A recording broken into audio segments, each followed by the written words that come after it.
Tripura photo journalist association बखाक्तै annual general meeting संक्राजाखा कक्तिशाला आगरतलानी प्रेस क्लब और फाइमानजाखा प्रणब सरकार आकर्षण photo journalist association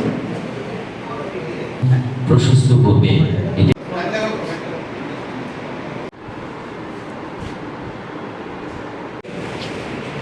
Tripura photo journalist অ্যাসোসিয়েশনের জন্মলগ্ন থেকেই এই সংগঠনের সাথে আমি ওতপ্রোতভাবে জড়িত। প্রত্যেকটা নির্বাচনে আমি সংগঠনের রিটার্নিং অফিসার থাকি, প্রত্যেকটা সম্মেলনে আমি আসা শুরু করে আমাকে আমন্ত্রণ জানানো হয়। চিত্র সাংবাদিকদের এ রাজ্যে একটা বিশাল ইতিহাস রয়েছে। এখানে যারা আছেন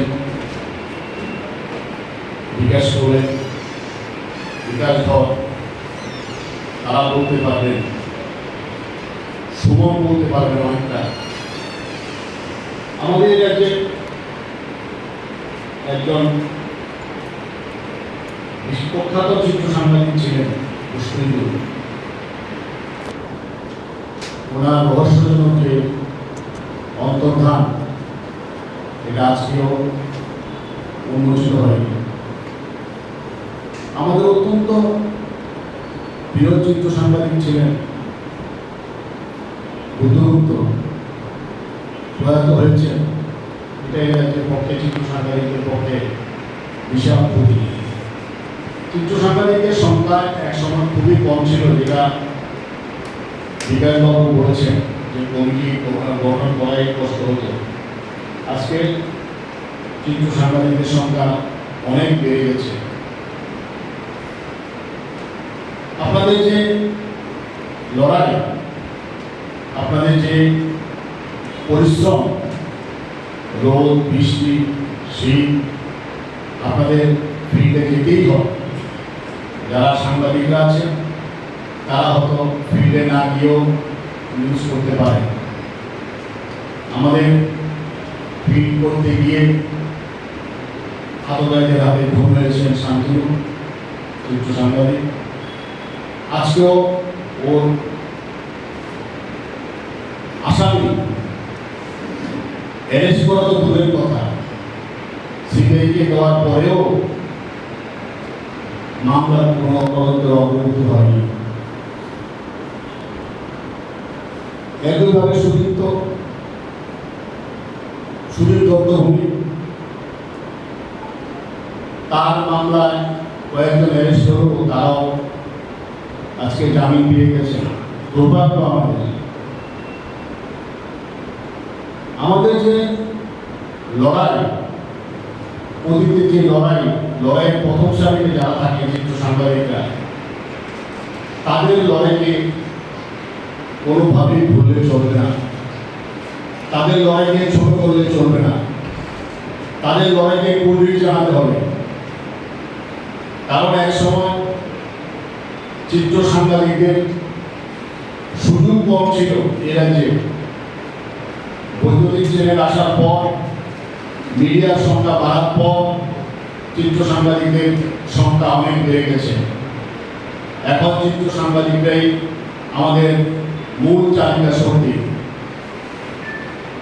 আমি চিত্র সাংবাদিকদের একটা কথাই বলবো যে আপনাদের মধ্যে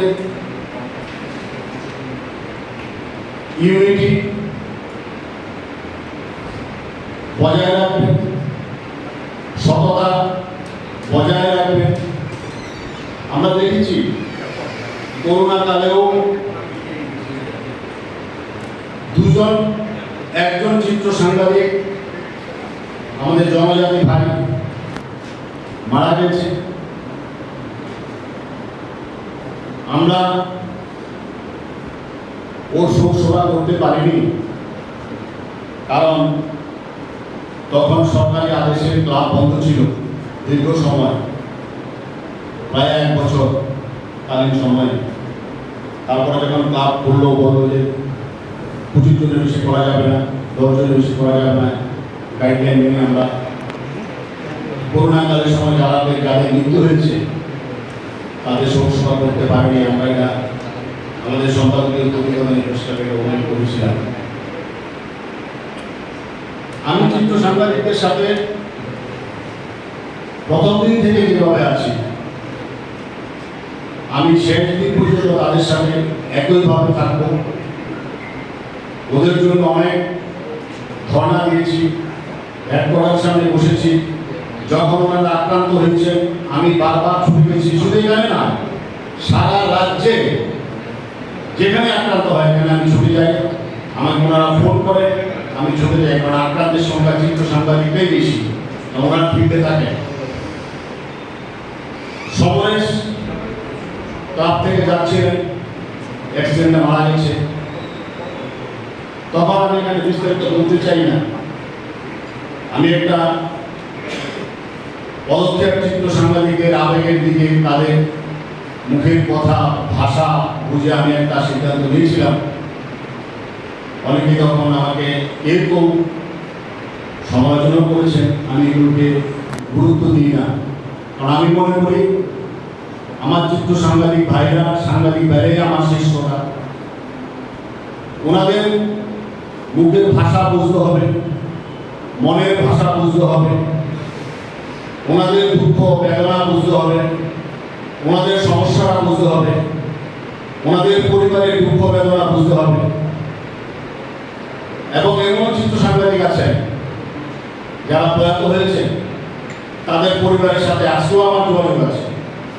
এখনো পরিবারের কোনো সমস্যা হলে ওনারা আমার কাছে আসেন, অন্যরা কেউ খবরই রাখেন না। আমি এটা রাখবো, আমি এটা চালিয়ে যাব। কারণ কে কি বললো, কে কি ভাবছে, সেটা আমার কাছে কোনো মানে রাখে না। আমার কাছে সবচেয়ে বেশি আগে চিত্র সাংবাদিক ভাইরাই আছেন। সাংবাদিক